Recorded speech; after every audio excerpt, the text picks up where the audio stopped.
processing. And what we have done is worked with Rwanda to specifically address each and every one of those deficiencies as set out by the Supreme Court, including non-reform ones. So there is now a treaty which means that Rwanda cannot and will not redeport someone back to their country of origin, which is one of the deficiencies the Supreme Court put through.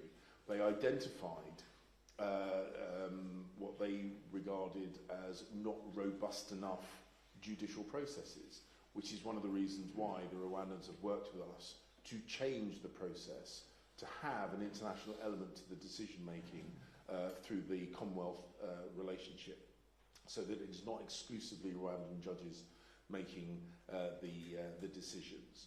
And so we went through, as I say, the decision by the Supreme Court, and we addressed in each one of them, which is why I am very, very comfortable saying that in specific terms and in general terms, Rwanda is a safe country. And the point is, we are still, as a country, going to discharge our duty to the poor and dispossessed around the world. We still have a range of safe and legal routes whereby people can come to the UK.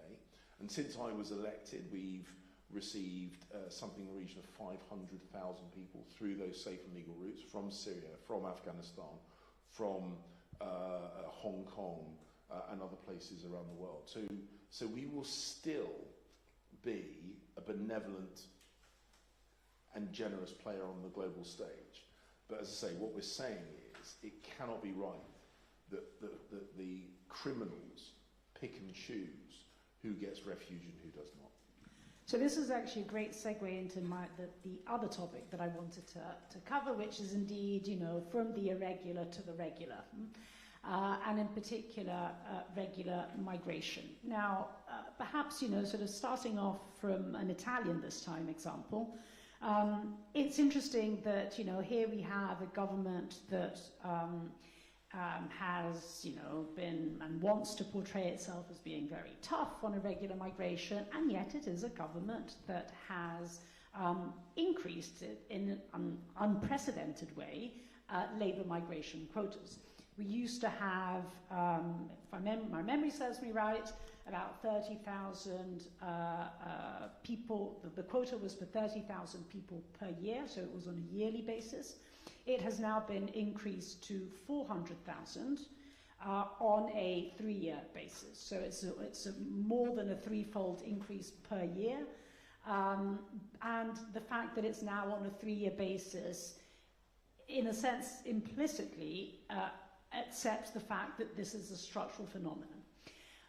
So this is what Italy has been doing, which I think kind of, points to this, I think, sort of a rather logical story of saying, I want to sort of fight irregular migration, but I understand that regular migration, particularly given our demographic problems, labour market shortages. It used to be once upon a time, only quote unquote a problem of, not having enough people picking tomatoes in farms. It's now become a problem of not having enough nurses and doctors. So it's kind of, moving across all different sectors. So I'm wondering if you could comment a little bit about how the UK is approaching this question of labour migration. Yeah, and I think, look, this is a really, really important point, and I very much welcome the question, because I think it's too often and too easily portrayed that when a government seeks to address illegal migration and criminal facilitated migration, that is defined somehow as being anti-migrant or xenophobic or anti-immigration. It's anti-criminality, in the same way that we make a very clear distinction between legitimate commercial activity. So a legitimate business we regard as being fundamentally different to a criminal enterprise, and everyone gets that. And when you close down a drug smuggling operation, no one says, oh, you're anti-international trade, because this is trade across borders. Trade across borders by criminals, everyone gets is wrong. Trade across borders by legitimate companies, everyone agrees that is correct. Same with immigration. What we are seeking to do is make sure the decisions about who and how many, those decisions are made by legitimate governments rather than by criminals. And you can do both simultaneously, and it's important that you do both simultaneously. Now, I made the point that my mother came to the UK and spent her entire working life in our National Health Service. A defining point in my country's history is in the 1950s, the early 1950s, the Windrush generation from the Caribbean, who were invited to come to the UK to try and help the UK rebuild its society, rebuild its economy after the Second World War. The Ugandan Asians who fled persecution in East Africa and have been responsible for a huge boost in the UK's economy. This has always been part of my country's national history, and we've always been very, very comfortable with it. But it's always been at the behest of the British people. It's been regularised and organised, and the British, and we're not unique, and we like to pretend that the British have got this unique attitude to the queuing system. I mean, the British love queuing up. I mean, I know this is maybe not unique. The British love queuing up. Put two people in a room, and they will manage to form a queue. And so, but we do have this attitude of kind of like playing by the rules, doing the right thing. You know, the kind of queuing hub, and we get very, very, very unsettled when we perceive people are abusing our hospitality, jumping the queue, behaving in a criminal way. And I suspect this is not at all dissimilar with Italy, which is we don't queue up. but I do think, I think there is this innate sense of fairness and right and wrong, and that and I think societies, when they trust the system is thoughtful, organised, and fair, they have a deep repository of generosity.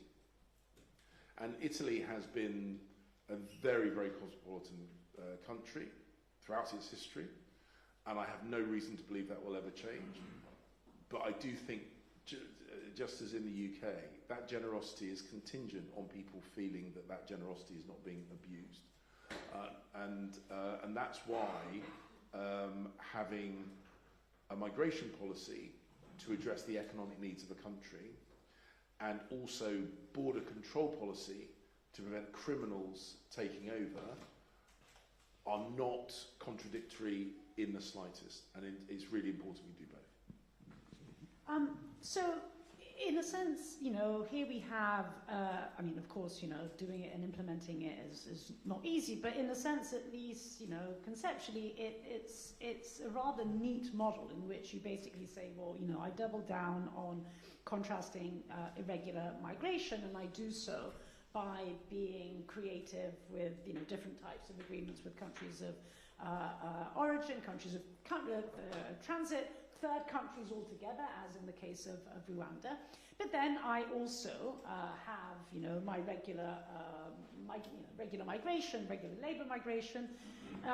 Is there, in this equation, which is in a sense rather neat and fair, as you were saying, is there a risk, though, that who gets squeezed? So, is there a risk of conflation, basically, between refugees and migrants?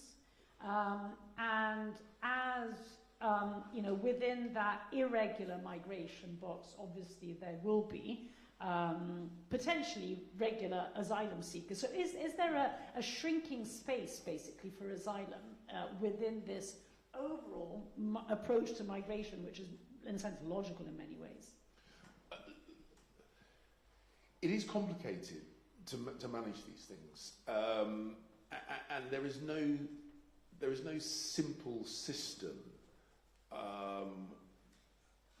But so we have to be sophisticated in our response. But as I say, the UK has, and they evolve over time, a range of safe and legal routes for people who are seeking refuge, and we will always, and we've done so most recently as well as the schemes we put in place for people from Afghanistan, people from Syria and elsewhere, the two most recent very large-scale kind of refugee systems that we put in place is a temporary system for people fleeing conflict in Ukraine, and a more permanent system for people who are escaping from persecution in Hong Kong. And there has been very large-scale support for both of those. There will always be individual cases as well. We have facilities for individual cases. We have mechanisms whereby we work with the UNHCR in terms of receiving refugees. So there will always be that element. It is never easy, and it's never tidy. We don't have the luxury of simple systems in this space. But we do have to, I think, put the big building blocks in place, which is about saying that there is no contradiction between a refugee, our refugee responsibilities, which we take very seriously, our protection of the integrity of our border system, and regular organised migration for the economic benefit of both the individual migrant and the society. These three strands all have to coexist, and the good governance of all of those strands, I think, is the responsibility of governments. Thank you so much. Let me take a couple of questions now. So, question over there at the back, and please introduce yourselves. Hi, Tom Kingston from The Times. Two questions. First of all, That's cheating. Two quick questions. a dual single question. You said that Rwanda was an amazing country and had come on leaps and bounds since its troubles in the past. I just wanted to ask you for a bit more detail on that. What makes it amazing today? Second question is, the migrants who get asylum will be allowed to stay in Rwanda. What do you envisage will happen to those who are denied asylum once they're in Rwanda? What will the Rwandan government do with them? Thank you. Okay, look, so I think one of the reasons why Rwanda is working so hard to make this work, it's worth remembering that I think the majority, if not the majority, certainly a large minority, but I think the majority of government ministers in Rwanda were themselves at one point in time refugees. So they've seen the other side of the equation, and I think that has had a really profound impact on their thinking. In fact, I know it has, because I've had this conversation. I've had this conversation with them. Since the brutal period of genocide, Rwanda has reinvented itself at an amazing pace. Kigali is it's clean, it's prosperous, it has fibre optic internet cable. My good friend Michael Tomlinson, who's been to Rwanda on a number of occasions before being a minister, was quite disappointed to discover that Kigali was laying fibre optic internet cables before he was getting it in his Dorset constituency. So this is a country and a government who are really, really pushing to be modern and, as I say, the exporter of solutions rather than the exporter of problems. With regards to the asylum processing, those who are granted asylum get regularised status within Rwanda. Those who aren't granted asylum will not have that regularised status, but as part of the treaty, they will not be returned to their country of origin. And that's a really, really important part. So that is embedded in the treaty. That was the non-refoulement clause that the Supreme Court pointed to. So we've addressed that. Now, they won't get regularised status, but what they won't do is they won't be returned to a dangerous country of origin. In the same way that when someone in the UK doesn't get asylum application, again, they don't have regularised status. It's not always the case that we can return them to their country of origin. So it is not that different to the status that they would have in the UK, which is not regularised but not at risk of deportation. Is there a risk that there'll be a kind of limbo? Well, that is a risk if they're in the UK, and that's that. I mean, that's the point that we make is that you know some of the challenges that are being highlighted when people talk about Rwanda are not fundamentally different to the challenges that they have in the UK. Thank you. Question over here. Thank you very much. I'm the ambassador of Japan to the Holy See, and my country is surrounded by straits that are not as narrow as the Dover, so the problems we face are rather different. Ours would be rather of a crisis scenario. If, for example, if Beijing decides to attack Taiwan militarily, we get a whole of both people rushing to Okinawa. But I'm interested today on the Rwanda arrangement, something that BBC hasn't told me yet. That is to say, Rwanda will be facing the same kind of challenges that the UK will not have to face thanks to this arrangement. That is to say, unskilled labour, for example, or lack of communication tools, or people not queuing up. So how does Rwanda see this as a fair deal?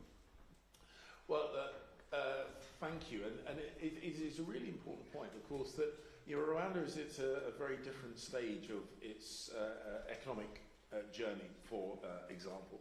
One of the byproducts of the genocide is for a country of a fairly modest population, it lost a very significant number of its people.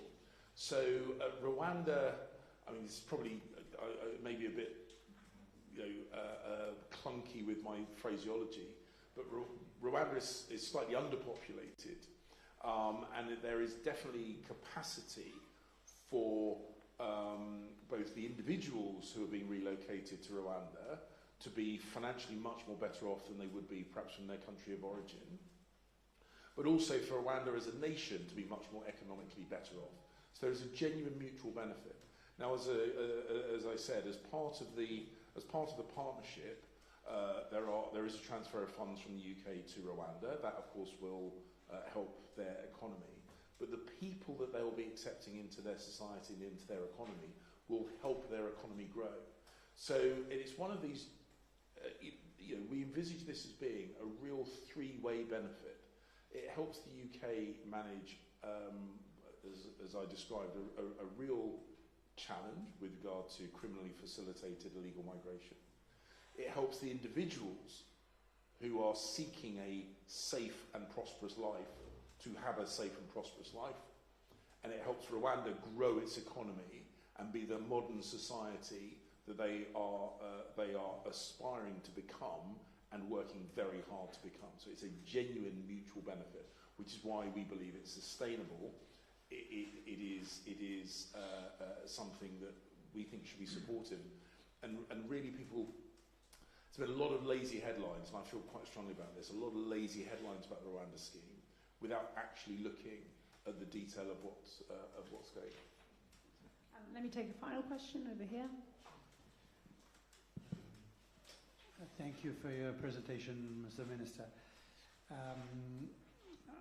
I think you had a very long process from the proposal of the new system of the new bill till the approval. It was a 2 years process, and I think you had enough time and enough attention to pay to all the relevant aspects. Now, two very short and perhaps innocent points.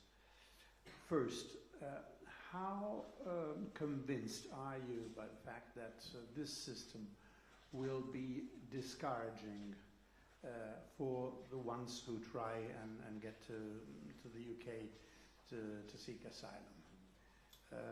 Provided that I fully agree with you that priority must be the struggle against the criminal gangs, the criminal organizations that exploit these poor people.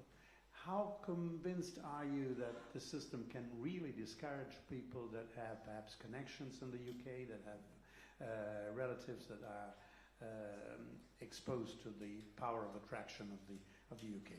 Second and last question. If I understand the system enough, much depends on the implementation. Much will depend on the implementation. And I heard, if I'm not mistaken, that there are some positions, the government and the parliament are very determined in coming to a proper implementation. But I heard that someone says we will go on anyhow, regardless of what other bodies can object, might possibly object, included the European Court for Human Rights. Is it right what I heard? So on the first point, the point we've always made is that the way that we will stop, in the UK context, the way that we will stop the boats is by breaking the business model of the people smuggling gangs. And that will be done by applying pressure at multiple points within their business model. So we've discussed the joint working with law enforcement across Europe, Europol, Frontex and others, domestic law enforcement agencies, to make it more expensive. So the cost of these small boats has been going up and up and up and up. The cost of the engines has been going up and up and up and up. So this is very much impacting the profitability of the people smugglers. And we're seeing their tactics are responding. They're trying to force more people onto a smaller number of boats because the cost of the boats is going up. Now, what we're also trying to do is depress the demand. And this is where a commercial business is, a criminal business is really very similar to any other business, which is if you can increase the cost, if you can suppress the demand so that supply, the relationship between demand and supply means that they can no longer be profitable, they will stop doing it. And it's about adding a dissuasion element to the other things that we're doing. On its own, if we were doing nothing else, Rwanda would only, I think, have a limited impact, but we're doing it as part of a wider role, and that is why the deterrent effect will add to others to dissuade. And then on the final point with regard to what we said about our determination to make this work, we have seen criticism of this plan and decisions about this plan, which from the UK government's point of view is out of step with the reality of the situation there. And we've seen a large amount, I think, of judicial activism. And the point is that the UK was one of the founders of the European Convention on Human Rights. We take human rights incredibly seriously. But there have been some decisions coming out of the ECHR, which we respect, but feel perverse.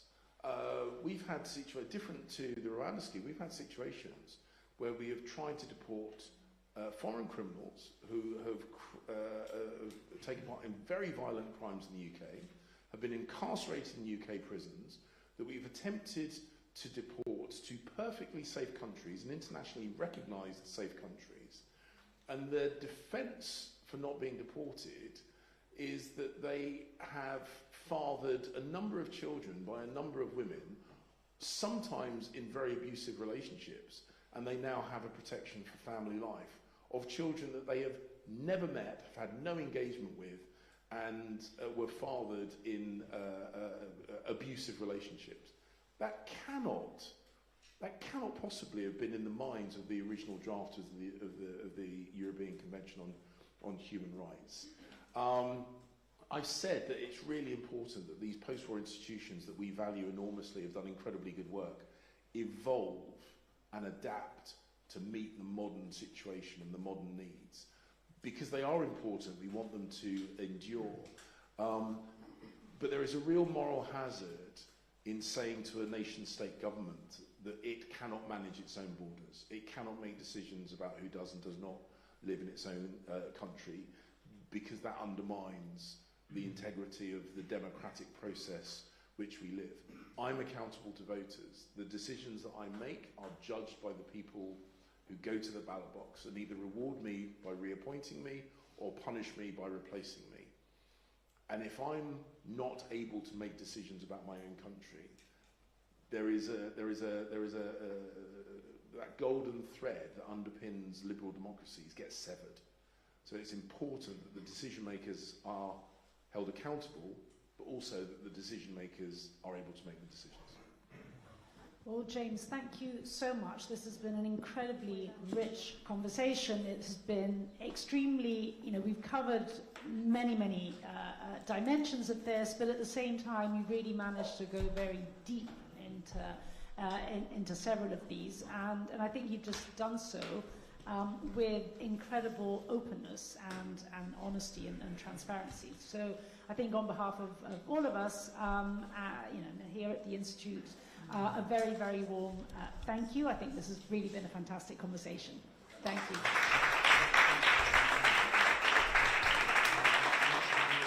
Colleghi giornalisti, vi ringrazio per esserci stati. Se seguite Alessandra c'è un brevissimo momento stampa.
So a couple of questions each very quickly, in particular from Sky and okay.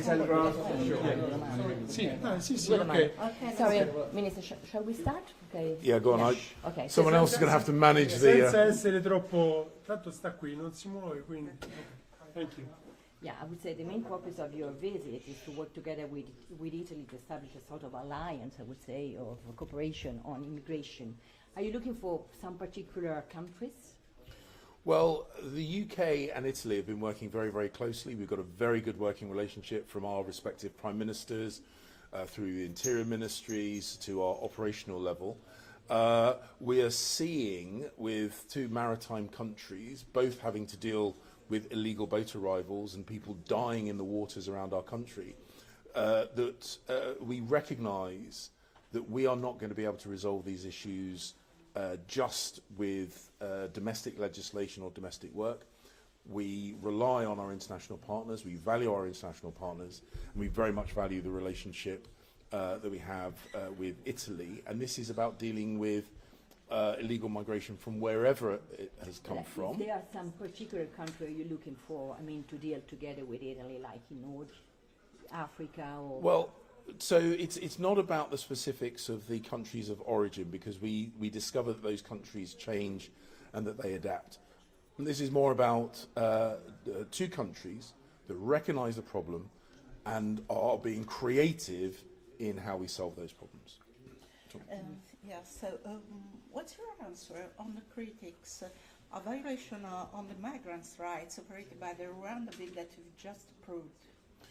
Well, we recognise that people are sometimes fleeing persecution, but often they are trying to get a better economic life for themselves. We recognise our responsibilities to refugees, and indeed since I was elected in 2015, the UK has accepted over 500,000 refugees from various parts of the world. We support refugees in other places around the world, particularly in the Middle East, in Jordan, in Lebanon, in the Palestinian territories and other places. But we have made it clear that criminal gangs decide who gets to come to our countries. The people on small boats, 80% of them are working age young men, whereas we know the people who are often most brutalised by conflict are women. But the women are being left behind and the men are being prioritised because for the criminals, they pursue profitability rather than morals.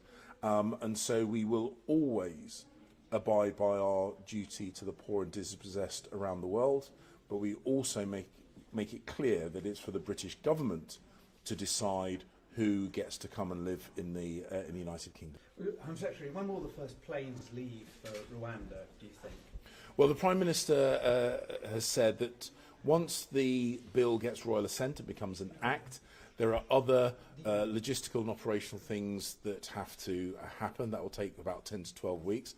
We're not going to go into the detail of what they are because we have seen numerous attempts to try and disrupt, delay or prevent us from operationalising the Rwanda agreement. So you'll understand why we are not going to go into detail about this. But the Prime Minister is absolutely clear that the flights to Rwanda is part of our response to stopping the boats. We are determined to start the flights and stop the boats, and we will be robust to prevent people trying to stop us from doing so. And how many migrants? What sort of numbers are we talking? Well, look, the scheme is uncapped. Ultimately, this is a deterrent.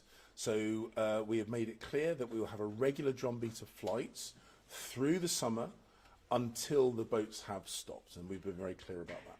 Mr. Cleverly, what is the focus with our Minister Piantedosi, we will meet tomorrow, and where is the match between your approach and the Italian approach? Well, the UK approach and the Italian approach will obviously be different. The nature of migration management for the two countries is not identical, but there are definite lessons that we can learn. We've got good cooperation, as I say, our Prime Ministers speak regularly and work closely.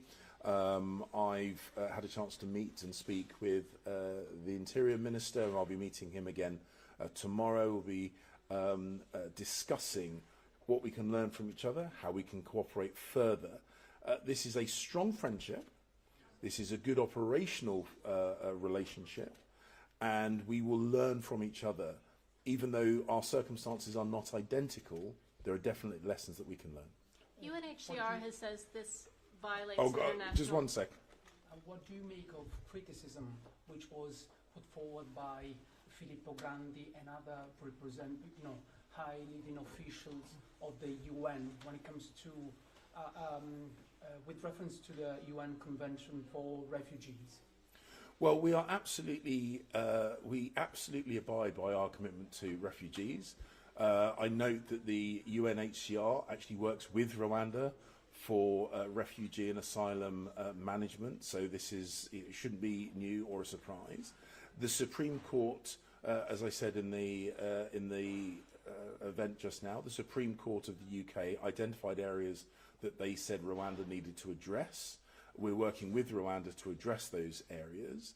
And as I say, we have a number of safe and legal routes, and indeed we work with the UNHCR. We have facilities, so we have arrangements by which refugees can come to the UK.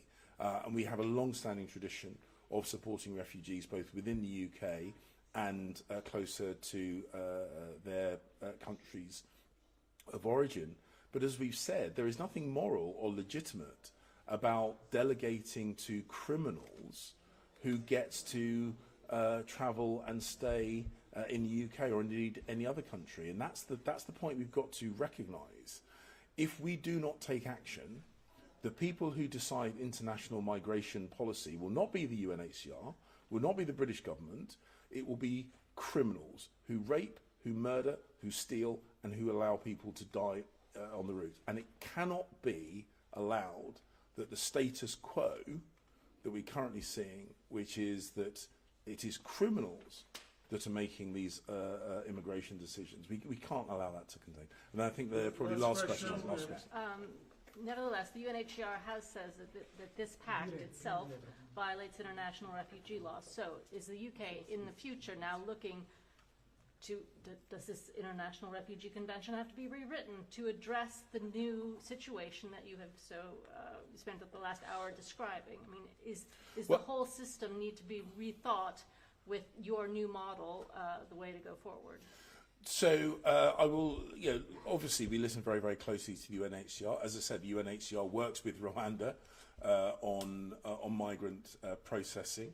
I was quite surprised by the veracity of the criticism of the UNHCR of a partner country. Of course, I will look at what they're saying. We don't. I will look at the evidence base that UNHCR put forward. Of course, we will respect the UN enormously. We were instrumental in its creation. Its first meeting was in London. We take it very, very seriously. Doesn't mean to say we always agree with their assessment. We will, of course, look at that. But the UK is a law-abiding country. We have a long-standing tradition of supporting refugees from many, many parts of the world. As I say, my presence, I work in a government where people have got a heritage from refugees who have made their lives in the UK, and I'm very proud of that fact. But as I said, the situation that we have at the moment is that criminals are making decisions about asylum policy and immigration policy, and they are not doing it for the benefit of the people who are moving. They're doing it for their own selfish financial benefit, and they are allowing tragedies to happen in a careless way.